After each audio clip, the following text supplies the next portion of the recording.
Alors, frères et sœurs, dans la première lecture, qui n'est pas touché par la noblesse de David, et plus précisément par sa foi?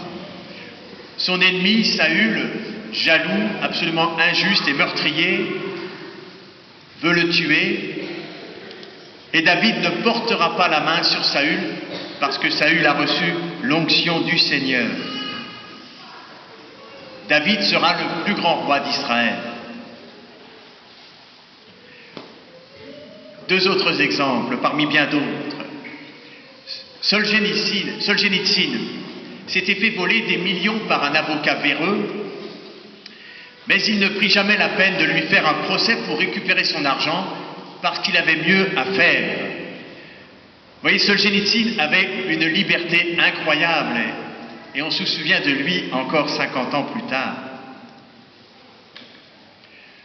Troisième exemple, il y a cette très belle poésie de Victor Hugo que peut-être certains connaissent, comme par hasard je la connais.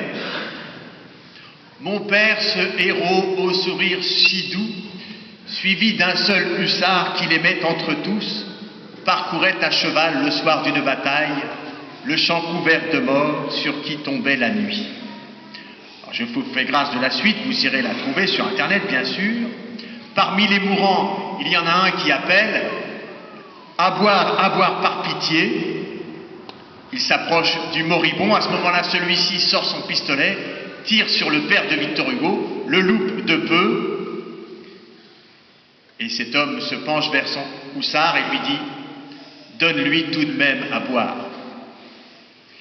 On peut penser aussi au frère Christian de Chergé, on peut penser au pape Jean-Paul II qui a été visiter son agresseur, Ali Aqsa, etc. Qui n'est pas ému par ces grandeurs d'âme, par ces grandes âmes?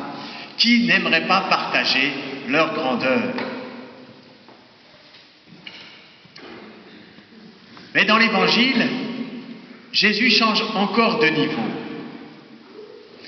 Et nous connaissons, peut-être nous connaissons tous, nous connaissons avec un certain effroi les commandements de Jésus. Aimez vos ennemis, faites du bien à ceux qui vous haïssent, priez pour ceux qui vous calomnient, à celui qui te frappe sur la joue droite, tends encore l'autre joue. Ça n'a presque rien à voir avec une grandeur d'âme. C'est autre chose dont il s'agit avec Jésus. Et nous tous, qui espérions nous hisser vers ces grandes âmes, eh bien, avec ces commandements de Jésus, nous décrochons. On ne peut plus suivre, même en rêve, je dirais. Jésus ne nous propose pas de devenir des héros. Il ne nous propose pas non plus une espèce de morale qui serait poussée à l'extrême, comme les stoïciens, par exemple. Jésus nous propose de devenir fils du Très-Haut. Fils du Très-Haut. Encore une fois, il ne s'agit pas d'une morale venue d'en bas, je dirais, d'un ensemble d'efforts que nous aurions à faire pour pouvoir nous hisser enfin à être des gens un peu bien. Parce que, frères et sœurs, il est bien des situations dans nos vies, et nous le savons, où nous sommes incapables d'aimer avec nos propres forces. Je n'insiste pas. Pour Jésus, dans ces versets d'Évangile, il s'agit d'une manière de vivre reçue de Dieu, reçue de Dieu. Je deviens enfant de Dieu par sa grâce. Tout ce que Jésus nous commande de faire dans l'Évangile, mais du début jusqu'à la fin, même si les versets d'aujourd'hui sont particulièrement remarquables, tout ce que Jésus nous commande de vivre n'est possible que si nous nous cachons dans son cœur. Je ne sais pas trop comment le dire autrement. Il y a des actes, il y a des paroles que nous ne pouvons pas faire, que nous ne pouvons pas dire, si nous ne tenons pas très très fermement la main de Jésus. Nous ne pouvons pas aimer nos ennemis, nous ne pouvons pas prier pour eux, leur souhaiter du bien, à moins que d'être vraiment serrés très fort sur le cœur de Jésus. Oui, personnellement, une prière que je fais très souvent, c'est de dire « Seigneur, donne-moi ta paix, Seigneur, donne-moi ta paix au fond de mon cœur. Moi, je ne peux pas la faire moi-même. » Mais si je me tiens très fort près de Jésus, alors je peux, peut-être, le temps d'un instant, voir les hommes avec, et même peut-être mes ennemis, les voir comme Dieu les voit.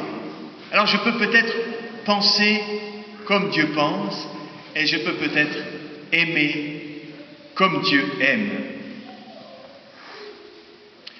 Alors, frères et sœurs, je ne serai ni un héros, ni une grande âme, mais je serai fils du Très-Haut. Et là, c'est quand même incroyable. C'est autre chose. Je serai fils du Très-Haut. Alors je conclus. C'est exactement ce que saint Paul disait aux Corinthiens dans la deuxième lecture. Alors, de même que nous avons été à l'image de celui qui est fait d'argile, très terrestre, le terreux, de même nous serons à l'image de celui qui vient du ciel, le Christ. La vie chrétienne, frères et sœurs, n'est pas une option. La vie chrétienne est une révolution. Amen.